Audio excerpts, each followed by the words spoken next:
감동해 주시기를 바랍니다. 오늘 우리 함께 볼 하나님 말씀은 민수기 9장 1절에서 14절까지 말씀입니다. 구약 성경 민수기 네 번째 책입니다. 9장 1절에서 14절까지 말씀입니다. 제 성경은 210페이지로 되어 있습니다. 민수기 9장 1절에서 14절까지 말씀, 우리 찾으신 줄 알고 제가 하나님 말씀 받들어 읽겠습니다. 애굽 땅에서 나온 다음의 첫째 달에 여호와께서 시내 광야에서 모세에게 말씀하여 이르시되 이스라엘 자손에게 유월절을 그 정한 기일에 지키게 하라. 그 정한 기일 곧 이달 14째 날 해질 때에 너희는 그것을 지키되 그 모든 율례와 그 모든 규례대로 지킬지니라. 모세가 이스라엘 자손에게 명령하여 유월절을 지키라 하매 그들이 첫째 달 14째 날 해질 때에 시내 광야에서 유월절을 지켰으되 이스라엘 자손이 여호와께서 모세에게 명령하신 것을 다 따라 행하였더라. 그때 사람의 시체로 말미암아 부정하게 되어서 유월절을 지킬 수 없는 사람들이 있었는데 그들이 그날에 모세와 아론 앞에 이르러 그에게 이르되 우리가 사람의 시체로 말미암아 부정하게 되었거니와 우리를 금지하여 이스라엘 자손과 함께 정한 기일에 여호와께 헌물을 드리지 못하게 하시면 어찌함이니까. 모세가 그들에게 이르되 기다리라. 여호와께서 너희에게 대하여 어떻게 명령하시는지 내가 들으리라. 여호와께서 모세에게 말씀하여 이르시되 이스라엘 자손에게 말하여 이르라. 너희나 너희 후손 중에 시체로 말미암아 부정하게 되든지 먼 여행 중에 있다 할지라도 다 여호와 앞에 마땅히 유월절을 지키되 둘째 달 14째 날 해질 때에 그것을 지켜서 어린 양의 무교병과 쓴 나물을 아울러 먹을 것이요 아침까지 그것을 조금 더 남겨주지 말며 그 뼈를 하나도 꺾지 말아서 유월절 모든 율례대로 지킬 것이니라.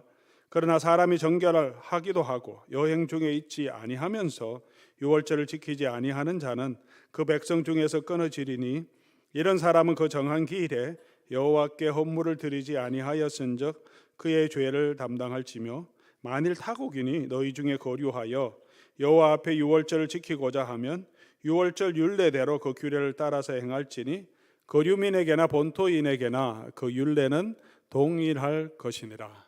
아멘. 새해일에 특별 기도회로 모이고 있고 첫 번째 주가 지났습니다. 많은 분 함께 참여해 주시고 또 기도회에 동참해 주셔서 감사합니다.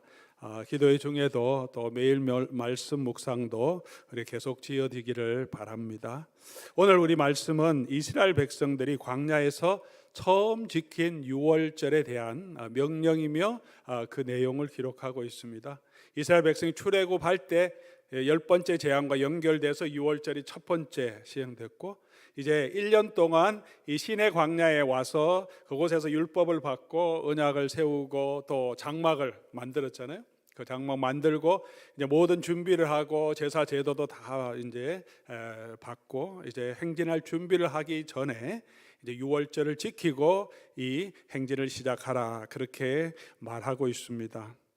광야 여정에서 유월절을 지키는 것 너무나 중요하기 때문입니다.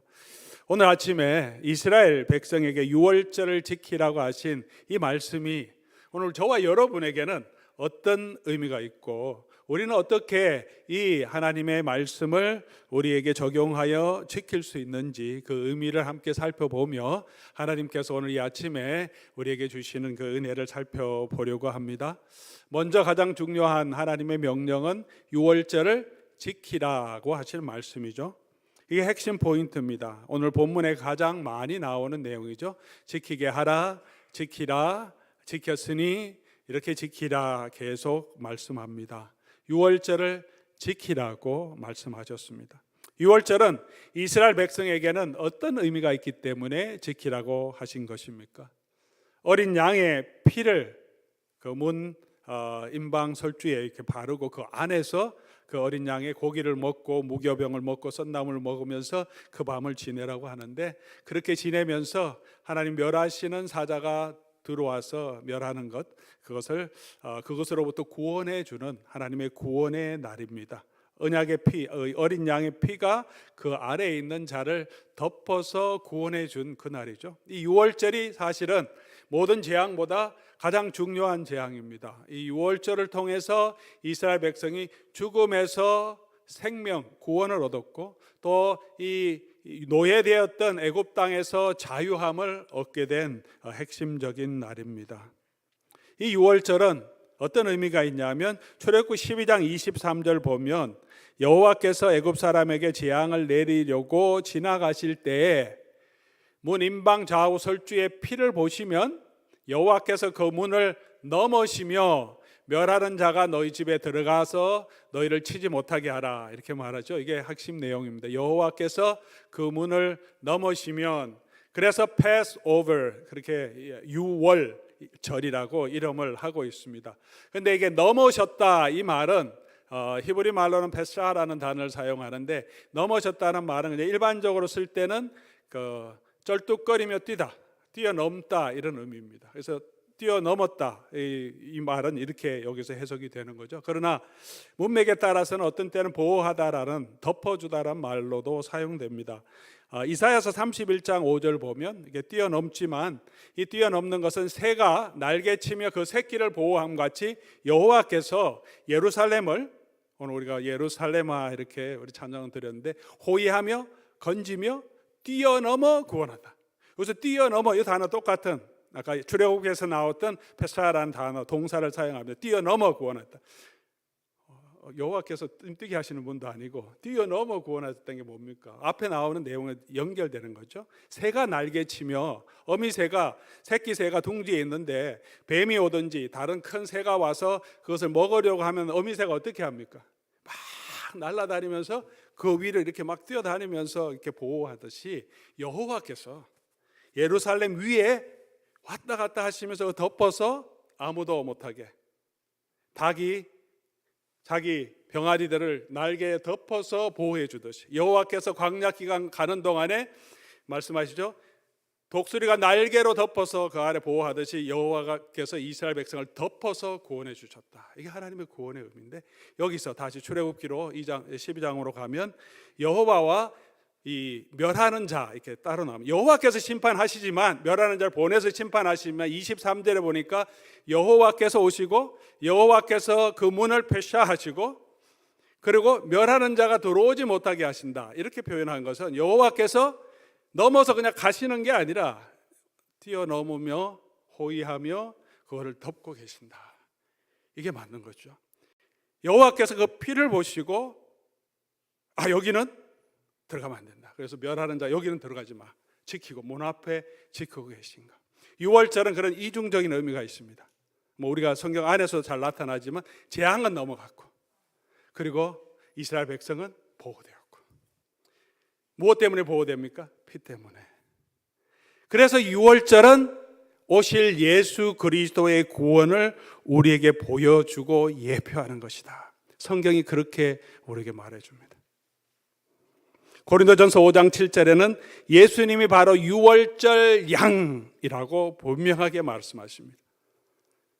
세상 죄를 지고 가는 어린 양이시고, 예수님이 마지막 만찬을 제자들과 함께 잡수시고 돌아가신 그날이 언제입니까? 바로 그때가 유월절이야. 이 유월절이 구약 성경에 보여주신 이 유월절의 영적인 실체가 뭐냐? 이스라엘 백성들 뿐만이 아니라 모든 사람이 죄 가운데 죽어 있는 사람들, 그 사망으로부터 우리를 덮어서 구원하는 그 실체가 예수님입니다. 그 피가 있었고 그 양, 그 고기, 그 빵을 먹는 사람이 구원을 얻는다. 그 은혜 아래 덮여진 자가 구원을 얻는다. 그 일을 이루신 분이 예수님이죠. 그 만찬이 성만찬입니다. 오늘 저와 여러분이 지켜야 할 유월절은 예수 그리스도께 집중되는 거죠. 그리고 예수 구원에 집중되는 거죠. 예수님이 우리를 구원하신 그날이 언제입니까? 십자가에 돌아가시고 부활하신 날. 그래서 사도들이 안식 후 첫날에 모여서 예배했습니다. 왜 안식 후 첫날에 모여 예배합니까? 부활의 날이기 때문에.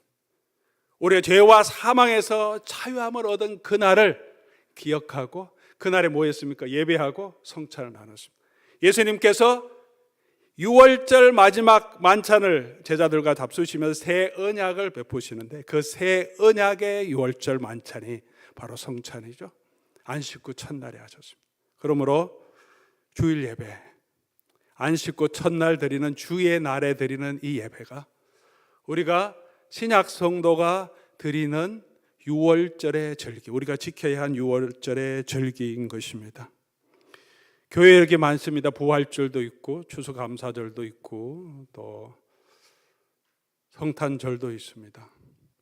특별히 성탄절은 뭐 예수님이 제정한 것도 아니고 성경에 나오는 것도 아니죠. 그 날 자체도 예수님 태어나신 날도 아니고 그냥 교회가 경건을 위해서 이렇게 정해서 지키는 겁니다. 우리가 지켜야 할 가장 중요한 절기는 주일입니다. 주일 예배입니다. 주일 예배는 매일 우리에게는 부활절입니다. 주의 부활을 기념하는 것. 성경에서 명령하여 교회가 지키라고 한 것은 주일입니다. 무슨 절기를 지키고 행사를 하는 것이 아닙니다. 절기 때는 더 열심히 하고 그날을 지켜야 된다고 의미를 두는 것만큼 그보다 더하게 우리는 주일을 그렇게 소중하게 지켜야 합니다. 부활절과 크리스마스 때는 추수감사절에 교회가 나온다면 매주일 우리는 더 힘써서 이 예배의 자리에 나와야 합니다. 이것은 예수님께서 하나님께서 우리에게 명령하신 유일한 우리가 지켜야 할 절기입니다. 옵션이 아니죠. 하나님께 이 주일 예배를 드리는 것은 하나님 우리를 불러주신 우리의 사명입니다. 왜 지켜야 합니까? 다시 말하면 왜 우리가 이 주일 예배를 드려야 합니까? 개인적으로 다 예배할 수 있습니다. 이스라엘 백성들은 개인적으로 하나님의 구원을 늘 기억하며 살아야 합니다. 그럼에도 불구하고 정한 이 시간을 정하시고 모든 백성이 같이 모여서 같은 규례를 따라 지키라고 하셨습니다. 개인적으로 예배할 수 있지만 하나님의 백성이 함께 모여서 함께 하나님 정한 대로 예배를 드리라고 하십니다. 그렇게 사도들이 안식 후 첫날 모여서 예배를 드렸습니다. 그 예배를 오늘 저와 여러분이 계속해서 이어서 드리고 있습니다. 우리가 예배를 드려야 되는 가장 중요한 이유는 하나님의 구원을 받은, 하나님의 은혜로 구원받은 것을 잊지 않기 위함이죠. 사람은 망각의 동물입니다. 여러분, 예배 드리지 않으면 내가 신자인지도 모르고 하나님의 구원도 자꾸 멀어집니다.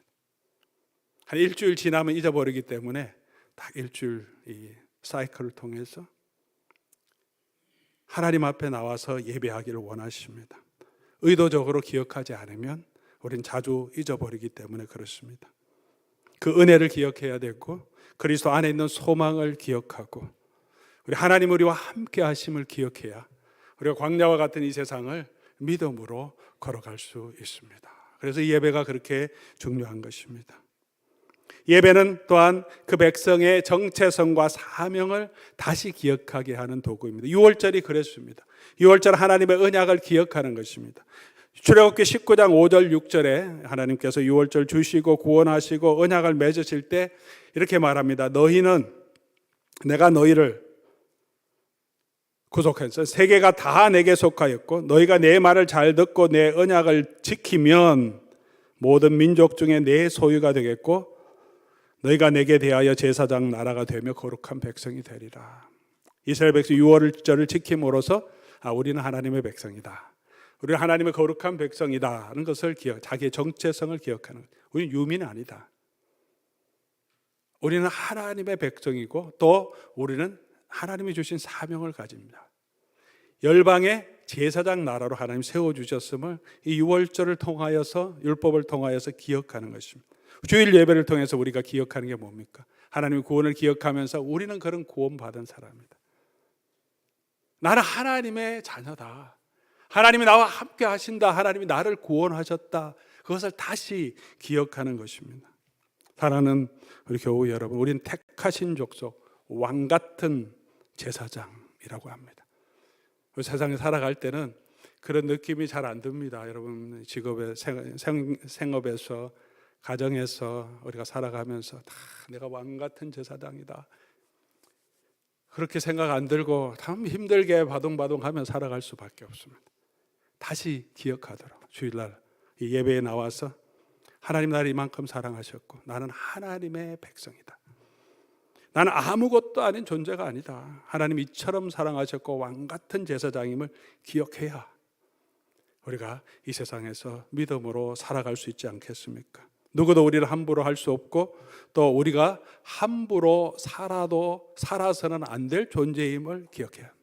우린 거룩한 백성이고 하나님께서 우리를 불러서 어두움에서 사망에서 기이한 빛에 들어가게 하신 그것을 선포하기 위해서, 예수의 증인이 되기 위해서 부른 자라는 것을 알고 우리 삶에서, 우리 가정에서, 우리 만나는 사람들과 생업의 현장에서 우리가 그 일을 통해서 생계를 유지하지만 그 속에서 우리의 삶, 우리 속에 있는 믿음을 통하여서 예수 그리스도께서 하신 내게 주신 그 은혜를 전하면서 그리스도가 존귀하심이 우리 몸을 통해서 나타나게 하기 위해서 그게 우리의 주신 선교적인 사명이고 또 이 세상을 향한 성도의 문화적인 사명을 기억하고 그리고 또 살아가는 거예요. 다시 와서 기억하고 우리가 누군지 기억하고 우리의 사명을 다시 기억하고 돌아가도록 그렇게 주일 예배를 주셨습니다. 또 이 유월절을 지키는 것은 자녀를 양육하고 믿음으로 양육하기 위해서 지키라고 하셨습니다. 출애굽기 12장 26절 27절이죠. 이후에 너희 자녀가 묻기를, 아이들은 유월절을 경험하지 않았기 때문에 절기만 경험한 거죠. 아빠 이거 왜 이렇게 해요? 엄마 이거 왜 이렇게 해요? 그렇게 할 때 가르치라는 거죠. 하나님께서 이 백성을 구원하시고 이 애굽에서 내리던 재앙에서 구원해 주신 분이시다. 우리가 하나님 백성이라는 것을 우리가 예배를 지킴으로 우리 자녀들에게 신앙을 보여줌으로 가르치고 양육하는 것이죠. 어린 아이들은 부모 손잡고 예배를 참석하죠. 잘 모릅니다. 그러면 다니면서 아빠 왜 예배하러 가야 돼? 나 가기 싫어. 그냥 왜 가야 돼? 예배를 가르쳐 주세요. 왜 예배해야 되는지. 왜 엄마 아빠가 힘들고 피곤하지만 쉬지 않고 놀러 가지 않고 예배를 가는지. 우리 자녀들에게 양육하는 귀한 삶의 교육의 현장입니다. 천국은 뭐야? 기도는 왜 해? 하나님은 어디 있어? 이런 모든 것에 대해서 우리가 예배하는 모습을 통해서 아이들이 보고 질문이 생기고 그 질문이 생길 때 우리가 양육할 수 있습니다. 사랑하는 교우 여러분, 그런 질문에 대해서 저와 여러분 답을 가지고 있습니까? 여러분 답을 가지고 계십니까? 내 마음속에 있는 그 예수님, 내가 그렇게 예배하기를 원하는 그 은혜를 내가 믿는 그것을 전하면 나는 이래서 예배해. 나는 이래서 피곤하지만 예배하고 이래서 기도하고 이래서 하나님 앞에 봉사도 하고 헌금도 드린다. 그렇게 하기 위해서 우리가 예배자가 되어야 합니다. 우리가 하나님의 은혜를 더 알고 우리가 하나님을 알아야죠. 우리에게 묻는 자들에게 우리가 가지고 있는 소망에 대해 묻는 자들에게 대답할 것을 언제나 준비하라. 큰 신학적인 지식은 아니더라도 내가 왜 사는지, 내가 누군지에 대한 우리 분명한 확신을 가지고 우리 자녀들에게도 이 말씀을 나누는 저와 여러분 될 수 있기를 바랍니다. 그래서 우리가 훈련도 받아야 되고 양육반을 통해서 성경이 무엇이고 예수님이 누구시고 또 교회와 종말은 어떻게 되는지도 배워가야 합니다. 영적인 훈련도 우리가 받아가야 하는 것입니다. 자, 그러면 이제 세 번째로 가장 중요한 포인트죠. 어떻게 지켜야 하냐. 다시 말하면 예배를 어떻게 드려야 하는가. 가장 첫 번째 원리는 오늘 본문 전체에 나오는 핵심은 말씀대로 해야 돼요. 말씀대로. 하나님 앞에 드리는 예배이기 때문에 하나님이 말씀하신 대로 해야 합니다. 3절 말씀 보니까 정한 기일, 날짜도 내가 정하는 거 아니죠. 하나님이 정하셨습니다. 그리고 그 모든 율례와 모든 규례대로 지킬지니라. 동일하게 예배도 마찬가지죠. 예배도 그렇게 해야 합니다. 하나님 말씀대로 우리가 예배한다고 할 때 이 말씀을 두 가지 면에서 우리가 적용할 수 있습니다. 하나는 예배 드리는 예배의 내용이 하나님 말씀대로 예배가 구성되어야 합니다. 또 한 가지는 그런 구성이 있어도 예배를 드리는 우리의 태도, 자세도 하나님이 말씀하신 대로 예배해야 합니다. 먼저 우리 예배의 내용, 무엇을 예배할 것인가, 예배에 무엇을 구성해서 어떻게 예배할까 할까, 예배의 내용에 대해서 말씀대로 우리가 해야 합니다. 예배 드릴 때 하나님이 금하지 않는 것은 다 할 수 있다고 입장을 취하는 사람들도 있습니다. 로만 캐톨릭의 입장이고 개신교에서도 그런 입장을 취하는 분들 또 교단도 있습니다. 그러나 종교 개혁자들은 또 우리 개혁교회는 예배에서는 하나님이 말씀하신 것만 해야 된다. 차이를 아시겠습니까? 하나님이 금하지 않는 것을 우리가 다 할 수 있다. 경건한 의미로 에디피케이션이 된다면 우리가 창조적인 아이디어를 써서 모든 것을 동원할 수 있다. 우리 개혁교회는 저도 그렇지만 아니다. 하나님 말씀하신 것 벗어나면 안 돼. 하나님 말씀하신 것만 해야 된다. 이것을 예배의 규정적인 원리라고 이렇게 우리가 신학적으로 표현합니다. 영어로는 regulative principle of worship 그렇게 얘기합니다. 그럼 예배 안에 뭐 해야 되냐? 성경에서 기록되고 사도의 구약과 신약에 나와 있는 대로 예배 뭐 합니까? 찬양해야 돼요. 예배에서 기도, 신앙 고백이 있습니다. 성경 읽고 성경을 강해하는 것이 있습니다. 설교가 있고요. 그 다음에 성령이 있고 성례가 있고 축복을 선포하시고 또 예배에서 임직하며 또 안수하고 기도하는 것도 있습니다. 이런 것들 성경에 나오는 것들만 해야 한다. 그래서 예배 중에서 연극이나 스킷을 하지 않는 이유입니다. 성경에 그런 내용을 구약도 신약도 하나님 앞에 예배할 때 악기를 가지고 찬양하라 그랬지만 하나님 앞에서 인액트먼트하는 퍼포먼스 하는 것은 이방 신전에서 하는 일입니다. 예배에서는 성전의 예배에서도 신약의 예배에서도 없었습니다. 퍼포먼스 할 수 없어서 하신 거 아닙니다. 그리스 로마 문화의 가장 중요한 엔터테인먼트가 스포츠와 함께 연극이었습니다. 그래서 히랍이 얼마나 좋은지 가는 때마다 엄청난 티에르가 동네마다 다 있습니다. 그들은 수시로 그곳에 가서 연극을 보고 희극도 보고 비극도 봤습니다. 연극은 너무나 편한 건데 교회에서 그거 하지 않습니다. 하나님이 명령하지 않은 것은 예배에서 하지 않는 것. 찬양대도 찬양이 공연이 아니죠. 함께 드리는 찬양이기 때문에 같이 합니다. 칸타타나 다른 공연적인 요소가 있으면 예배 후에 하자 그렇게 말합니다. 예배는 우리 하나님께 드리고 하나님 원하시는 대로 하나님 말씀하신 대로 우리가 드려야 합니다. 우리가 높은 사람을 접견할 때는 높으면 높을수록 접견하는 방식이 다 정해져 있습니다. 에나임 시장을 만나면 어포인트만 하면 그냥 가면 됩니다. 옷 어떻게 입어야 되고 언제 와야 되고 만날 때 어떻게 해야 되고 특별한 격식 없습니다. 그냥 만나면 됩니다. 대통령을 면담한다면 거기에는 레귤레이션이 많습니다. 세큐리티뿐만 아니라 언제 와야 되고 어떻게 해야 되고 옷은 뭐 입어야 되고 대통령 앞에 설 때는 어디 서야 되고 어떻게 앉아야 되고 하나하나 다 지시합니다. 대통령을 만나기 때문에. 하물며 우리가 하나님 앞에 나와 예배할 때 내가 이렇게 하면 좋겠다. 이렇게 하면 하나님 기뻐하시겠다가 아니라 하나님께서 우리에게 말씀해 주신 대로 우리가 예배 드려야 합니다. 예배의 내용에 대해서 말씀드렸는데 그보다 더 중요한 것은 예배 드리는 자의 자세와 태도죠. 그것도 하나님이 기뻐하시는 대로 하나님 말씀하신 대로 예배해야 됩니다. 우리 예배 순서가 다 성경에 있는 것입니다. 그러나 그렇다고 해서 그 순서를 따라한다고 해서 하나님이 다 기뻐하시는 예배냐? 그렇지 않다는 거죠. 어떻게 어떤 자세로 우리가 예배를 해야 합니까? 먼저는 영과 진리로 예배해야 합니다. 요한복음 4장 24절이죠. 하나님은 영이시니 예배하는 자가 영과 진리로 예배할지라. 간단하게 말씀드리면 이 영은 그전에 번역은 신령이라고 했는데 우리의 진정성이 아닙니다. Spirit of God, 하나님의 영으로. 그리고 진리로. 진리는 요한복음은 쭉 설명하면서 예수님이 진리시고 길이시고 진리시다. 다시 말하면 우리 예배는 형식은 그렇게 성경에 있는 대로 내용 짜였지만 그 가운데 성령께서 임재하시고 성령이 주관하시고 성령의 감동함이 있는 예배가 되어야 된다. 예수 그리스도의 진리가 그곳에 있고 예수 그리스도의 진리가 선포되고 예수 그리스도가 하신 놀라운 구원이 선포되는 예배, 예수님이 존경받으시는 영광받으시는 그런 예배가 되어야 합니다. 그리스도의 중심이 되고 그리스도의 진리가 나타나는 예배.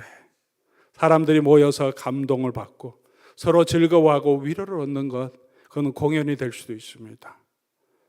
우리 예배는 공연이 아니고 우리 삶의 엔터테인먼트 아니고 우리의 위로처가 아니고 우리는 그 하나님 앞에 하나님께 예배함으로 하나님 주시는 위로를 얻는 거죠. 하나님의 성령께서 함께 하셔야 됩니다.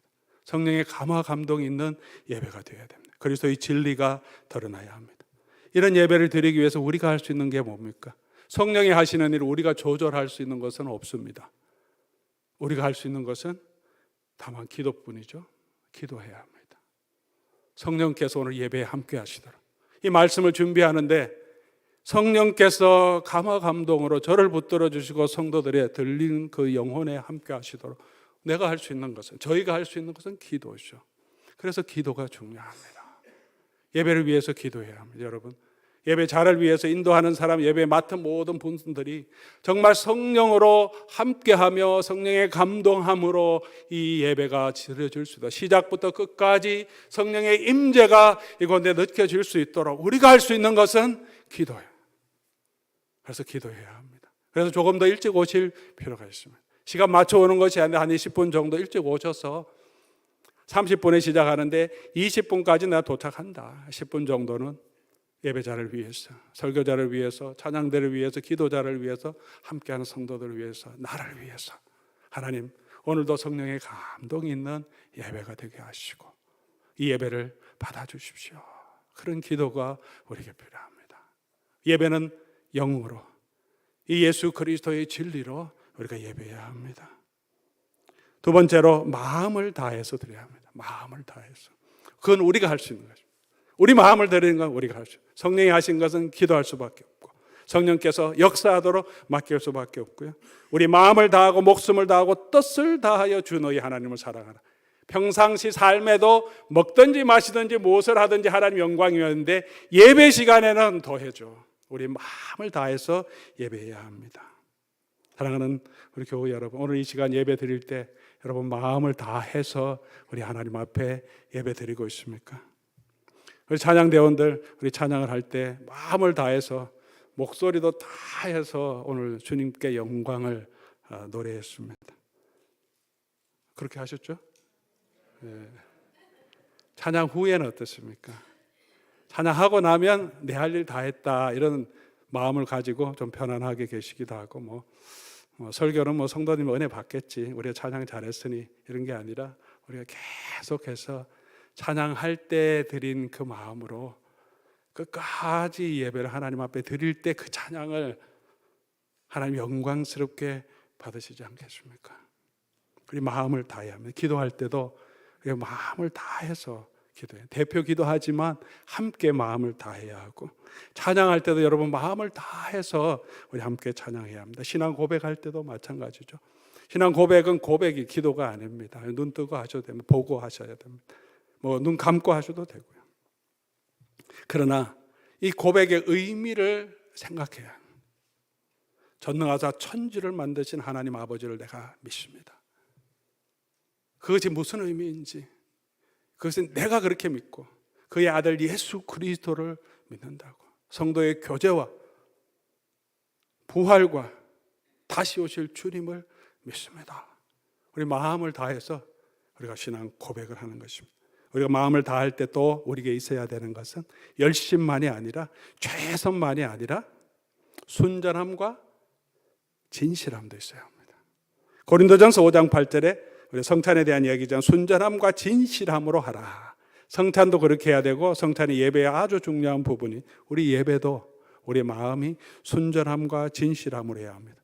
제가 최선을 다해서 설교하지만 그 설교자의 마음이 순전함과 진실함이 있어요. 그렇지 않을 수도 있을까요? 없을까요? 있죠. 우리가 열심히 하는데 그 열심이 순전함과 진실함이 아니고 예수 그리스도의 은혜와 예수 그리스도 안에 주신 그 겸손한 마음이 아닐 수도 있습니다. 우리의 열심을 점검해야 합니다. 내가 왜 열심인가? 내가 왜 이렇게 마음을 다해서 하는가? 우리 마음에 순전함이 있고 겸손한 마음이 있고, 정말 하나님이 나를 통해서 존귀하게 드러나고 나의 섬김을 통해서 교회가 세워지는 하나님의 영광을 보기를 원하는가? 사람의 눈치 때문에 내 영광을 위해서 우리가 이 일을 하는가? 사랑하는 교회 여러분, 2023년 우리 예배가 영으로 진리로 마음을 다해서 드리는 예배가 되기를 바랍니다. 또 우리가 해야 할 것은 몸을 드려야 합니다. 너희 몸을 하나님이 기뻐하시는 거룩한 산 제물로 드리라. 이게 뭡니까? 영적인 예배입니다. 영적인 예배에는 마음만 가는 것이 아니고 몸도 가야 합니다. 몸을 드리지 않는 것은 영적인 예배, 하나님이 기뻐하시는 예배가 아닙니다. 그러므로 여러분 예배의 자리에 오셔야 합니다. 마음으로 함께 하는 게 아니라 몸이 와야 합니다. 너무 힘들어서 움직일 수 없을 때 그러는 할 수 없죠. 그렇다면 그곳에서 우리가 또 함께 예배해야 되겠죠. 그러나 일단 우리의 몸이 와야 합니다. 예배 드릴 때 우리의 몸을 다, 마음만이 아니라 우리의 몸도 드려야 됩니다. 찬양 드릴 때 여러분 목소리를 다 해서 찬양해야 합니다. 언제 여러분 가지고 있는 그 아름다운 목소리를 마음껏 소리 지르며 노래하겠습니까? 이때가 아니면 언제 우리가 마음을 다해서 하나님께 노래하겠습니까? 듣는 것이 아니라 함께 찬양하는 거죠. 우리의 몸이 거기에 함께 가야 합니다. 마음만이 아니라 손을 들고 손뼉을 치면서 우리 하나님 앞에 찬양. 기도와 설교에도 우리가 마음을 다하고 몸도 드려야 됩니다. 우리 입술을 통해서 아멘으로 응답하며 말씀에 순종하도록 내 마음을 드리고 내 몸을 드려야 합니다. 그것이 하나님이 기뻐하시는 예배입니다. 오늘 저와 여러분이 우리의 마음을 또 우리의 몸을 우리 하나님이 기뻐 받으시는 거룩한 예배로 드릴 수 있기를 바랍니다. 네 번째로 우리가 예배 드리는 성경대로 예배 드리는 예배의 태도 중에 아주 중요한 것은 공동체, 다른 사람을 세우는 것, 덕을 세우는 것입니다. 사도 바울의 말씀을 보면 예배 가운데 많은 이야기를 하는데 예배를 어떻게 드려야 될까? 그 중에 가장 중요한 원리 중에 하나가 덕을 세우는 거예요. 덕을 세우는 거예요. 고린도전서 11장 29절 말씀 보면 주의 몸을 분변치 못하고 먹고 마시는 자는 자기의 죄를 먹고 마시는 것이다. 여러분 많이 들어보셨죠? 성찬 때 얘기하는 겁니다. 성찬을 함부로 하면 안 된다. 이렇게 적용되죠.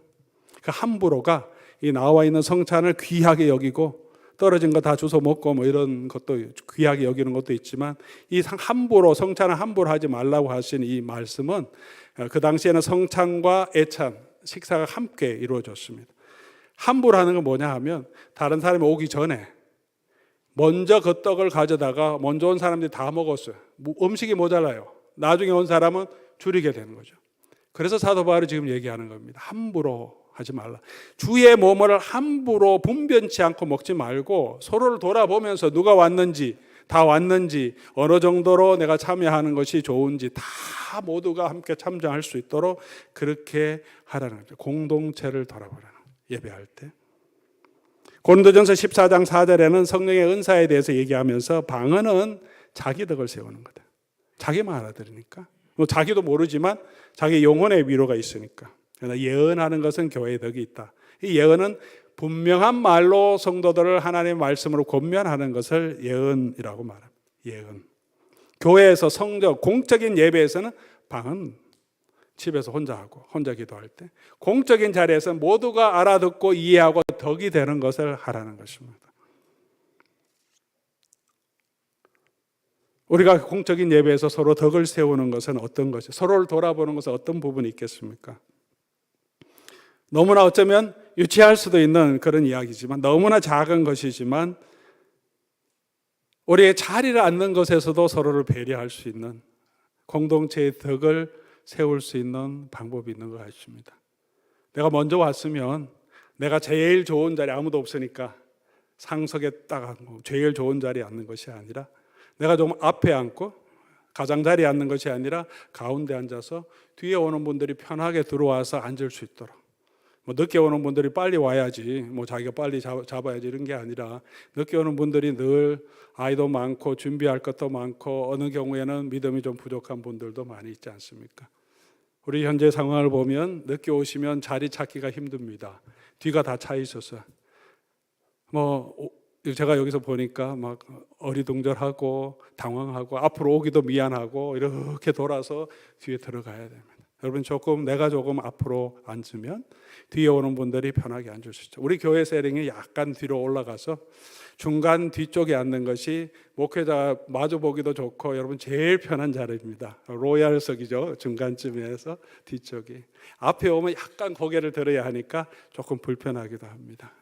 그러나 예배 공동체를 덕을 세우는 하나의 방법이 아닐까 생각합니다.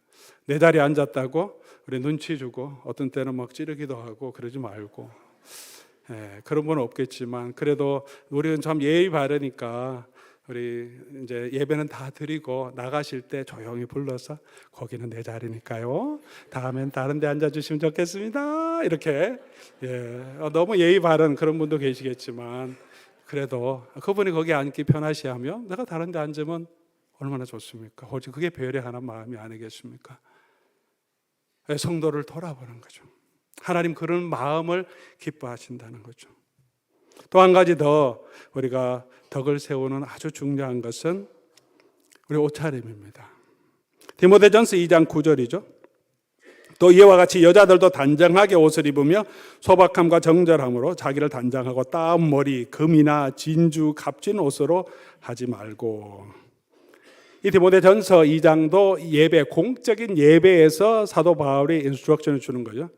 개인적인 파리 갈 때 그런 얘기 아닙니다. 예배 때 이야기입니다. 예배 때 좋은 옷이 있는 사람도 있고 금이나 진주로 부유한 사람도 있고 교회 안에는 가난한 사람도 있고 또 노예도 있었습니다. 하름한 옷을 입고 오는 그런 사람도 있었습니다. 우리가 이런 옷, 진주, 장식하고 이런 거는 왜 그렇게 합니까?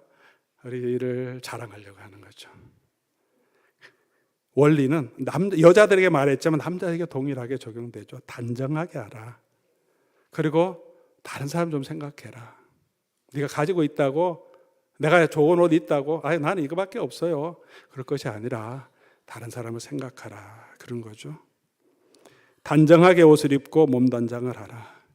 단정함에 대한 기준은 사람마다 좀 차이가 있습니다. 나는 단정하다고 생각하는데 너는 왜 그렇게 생각하냐, 요즘 시대를 못 따라가냐, 이렇게 얘기할 수도 있겠지만 통상적인 우리 받아들이는 문화적인 코드가 있습니다. 논란이 되면 안 하는 게 좋습니다. 나는 괜찮은데 나와 똑같이 생각하는 사람도 있지만 논란이 되면 이미 문제가 되고 있는 거죠. 진리가 아니면 논란이 되는 것은 사람이 거기에 신경 쓰게 만듭니다. 예배 와서 다른 사람이 하나님께 집중하고 신경 쓰고 예배할 수 있도록 우리가 도와드리고 같이 그 마음으로 가야 되는데, 괜히 중요한 것도 아닌데 나의 복장 때문에, 내가 가진 것 때문에, 나의 모습 때문에 사람들이 자꾸 거기에 신경 쓰게 된다는 것은 우리가 하나님 앞에 마땅한 자세가 아니죠. 다른 사람을 위해서, 또 하나님 앞에 우리가 모두 집중하기 위해서 너무 옷이 많이 드러난다든가, 몸이 많이 드러난다든가, 너무 화려하다든가, 아니면 너무 이상한 그런 스타일의 옷이라든가, 몸도 머리도 단정해야 하는데 너무 지나치게, 아니면 또 남자들 같은 경우는 수염이나 이런 단정하지 못한 그런 모습들이 아니라 우리 하나님 앞에 나올 때 단정하게, 양복을 꼭 입어야 되는 것은 아니죠. 그러나 단정함에 대한 우리의 대부분의 기준이 있습니다. 거기에 맞게 남들이 위화감 느낄 정도로 화려한 옷, 너무 지나친 명품, 또 지나치게 비싼 보석으로 장식하면서 아이고 내 80세 생일에 우리 아이들이 해줬어요, 이렇게 너무 자랑하지 마시고 다른 곳에 자랑하시고, 괜히 예배 와러 왔다가 사람 마음이 그냥 심상해갖고 돌아가면 그게 무슨 덕이 됩니까? 예배의 자리인데, 파리의 자리에는 자랑도 하시고 우리 아이들이 이렇게 해줬다 하시지만 예배의 자리에 그 성도를 세우는 마음이 아닙니까? 하나님을 생각하는 마음 아니겠습니까? 예배에 나올 때는 그렇게 공동체의 덕을 세울 수 있도록 그렇게 하는 것, 마음을 다하고 뜻을 다하고 영과 진리로, 그리고 공동체가 함께 하나님께 집중하며 예배할 수 있도록 그렇게 우리 자신을 준비하고 드리는 저와 여러분 될 수 있기를 바랍니다. 또 어떻게 해야 합니까? 두 번째는 구원받은 모든 백성이 다 지켜야 합니다. 오늘 본문 말씀의 6절부터 나오는 거죠. 시체를 만져서 부정하게 된 사람, 멀리 출타했던 사람이 돌아왔습니다. 여기 유월절에 참석하지 못하니까 우리는 어떻게 합니까? 할 때 핵심이 뭐냐면 10절 다 여호와 앞에 마땅히 유월절 지킬 수 있도록 한 달 후에 똑같이 하게 합니다. 참여하라는 거죠. 해야 한다는 것입니다. 핵심 포인트가 뭡니까? 모든 이스라엘 백성들은 유월절에 다 참여할 수 있도록 해야 한다는 것입니다. 공적인 예배도 마찬가지입니다. 우리 하나님의 백성들 모두 그 정한 시간에 그 예배해야 합니다. 백성의 사명입니다. 아파서 특별한 사정이 있어서 현장에 못 온다면 온라인으로도 참여해야 합니다. 출타하셨다면 그곳에서, 주일이라면 그곳의 예배 공동체, 신앙적인 복음적인 공동체를 찾아서 그곳에 가서 예배해야 하고, 공동체도 없고 그럼 온라인으로 우리 예배 같이 갈 수 있고요. 온라인 연결도 잘 안 되면 혼자서 또는 가족들이 같이 있으면 가족들이 주일 예배가 먼저여야 합니다. 우리의 삶은 예배 중심이 되어야 합니다. 그럴 때 아이들도 묻겠죠. 뭐 예배합니까? 놀러 와서 그 이유를 설명해 줄 수 있고, 그 자리가 어떤 성경 공부 10번 하는 것보다 더 중요한 신앙의 자리입니다. 부모님이 그렇게 헌신하고 예배를 중요하게 여기니 이게 정말 중요하구나. 우리 부모님은 예배의 진심이구나. 아이들이 배우게 됩니다. 또 이 예배는 모든 사람에게 열려 있어야 한다고 말합니다. 열린 예배를 얘기하는 것이 아니고 형식적으로 열린 예배가 아니라 14절 보니까 너희 그 안에 거하는 타국인도 이 예배에 원하면 6월절에 참여하기를 원하면 다 같이 참여할 수 있도록 열어주라. 이 타국인들이 근데 출애굽기 12장을 보면 할례를 받은 사람은 함께 참여하는 거죠. 왜? 예수님 하나님의 구원을 기념하는 날인데 할례를 받는다는 것은 이스라엘의 하나님을 자기 하나님으로 이제 섬기겠다는 선서거든요. 그런 사람은 누구든지 할례를 받았는데도 쟤는 우리 민족이 아니야. 쟤는 어디에서 온지도 몰라. 유대인이 대부분인데 그런 사람들을 함께 예배하기를 꺼려하고 배척하지 말고 하나님 안에 있는 모든 사람들은 나와 편한, 나와 같은 민족, 같은 문화, 코드 잘 맞는 사람들끼리가 아니라 언제나 열려 있어야 한다. 우리의 마음이 열려 있어야 한다는 것입니다. 예배 가운데도 그렇습니다. 교회 가운데도 그렇습니다. 어떤 사람들, 어떤 출신 지역의 사람들만 편하게 있고 다른 사람이 갔으면 위화감이 느낀다면 우리가 잘못하고 있는 것입니다. 바른 예배의 자세가 아닌 것입니다. 내가 지역과 문화와 인종에 상관없이 어디를 가더라도 그곳에서 정말 기쁘게 그 성도의 공동체에 함께 예배할 수 있는 그런 분위기의 교회가 좋은 교회죠. 우리 교회에 우리와 다른 사람들이 오더라도 믿지 않는 게 우리가 다른 민족이 오더라도 언어는 차이 있지만 그 예배 안에서 환영받고 같은 하나님의 백성으로 기쁨으로 하나님을 참여할 수 있는 그런 예배면 다 다니면서 예배를 드려보면 그런 게 있습니다. 백인들이 많이 있는 교회 뚝 들어가면 다 이상하니까 다 쳐다보고 자 와서 인사도 안 하고 저는 뭔가 왜 왔나 이렇게 동양인이니까 어떤 백인 교회는 어떻게 왔냐고 찾아와서 물어보고 점심 먹고 가라 커피하고 가라고 그렇게 웰컴하고 어떻게 왔냐 여행하러 왔다 반갑다고 같이 예배 감사하다고 어떻게 지내나 어디서 왔냐 그 사람에 대해서 관심을 가지고 그리스도 안에서 함께 교제하는 그런 분위기 있는 교회도 있습니다. 사랑하는 교회 여러분, 우리 공동체가 우리 여러분 포도원이 새로운 분들에게도 열려 있고요. 우리끼리만 편하다. 그는 정말 예배하는 공동체가 아닙니다. 여러분 누구가 오더라도 우리가 좀 불편한 사람이라도 함께 감싸주고 편안하게 하나님을 섬기는 사람들인데 같이 예배할 수 있는 그런 교제, 그런 공동체, 그렇게 열려있는 교회, 그런 예배가 하나님 기뻐하는 교회죠. 자녀들과 함께 예배 드릴 때도 조금 불편하고 어수선함이 있지만 그것에 함께 기뻐하는 것, 하나님이 원하시고 기뻐하는 거기 때문에 우리가 함께 하는 거죠. 내가 편하는 것이 예배의 최고의 목적이 아니라 하나님이 기뻐하게 드리는 것이 우리 예배의 최고의 목적이 아닙니까? 사랑하는 교회 여러분, 그렇게 하나님 앞에 영광 돌리며 우리 마음이 열려있는 나와 다른 사람에게도 열려있는 마음으로 우리 하나님 앞에 예배하는 저와 여러분 될 수 있기를 바랍니다. 말씀 마무리합니다. 우리 예배는 반드시 해야 하니까 의무감에서 하는 것이 아니라 여호와를 기뻐하는 것이 중요합니다. 이렇게 규례를 주신 것은 하나님이 영광 받으시고 싶어서 이스라엘 백성이 예배하고 유월절 지키지 않고 예물을 드리지 않으면 하나님 부족한 것이 있어서 하나님께서 그 영광 받으시고 야 내가 한 거 기억하고 감사 안 해? 섭섭해서 하는 것이 아니죠. 하나님 부족한 게 뭐가 있습니까? 영광에 부족한 게 뭐가 있습니까? 그렇게 함을 통해서 그 백성이 하나님이 주시는 그 복을 누리고 하나님 은혜 가운데 살 수 있기 때문에 하나님께서 유월절을 지키라고 하시고 하나님께서 우리에게 예배하라고 하시는 거죠. 예배를 통해서 가장 큰 축복을 받는 사람은 예배하는 사람입니다. 영과 진리로 마음을 다해 예배할 때 가장 큰 복을 받는 사람은 그 사람이죠. 내가 복을 받습니다. 하나님의 그 은혜를 가장 나만큼 받는 사람이 없습니다. 여러분 오늘 이 예배 가운데 내 마음을 다해서 뭐 다른 사람 어떻게 하든지 예배 드릴 때 여러분처럼 그 하나님의 은혜를 받은 사람은 없는 거죠.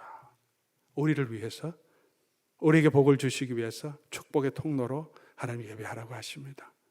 우리가 하나님의 영광 돌리고 그를 영원토록 즐거워하는 것 성도의 가장 중요한 삶의 목적입니다.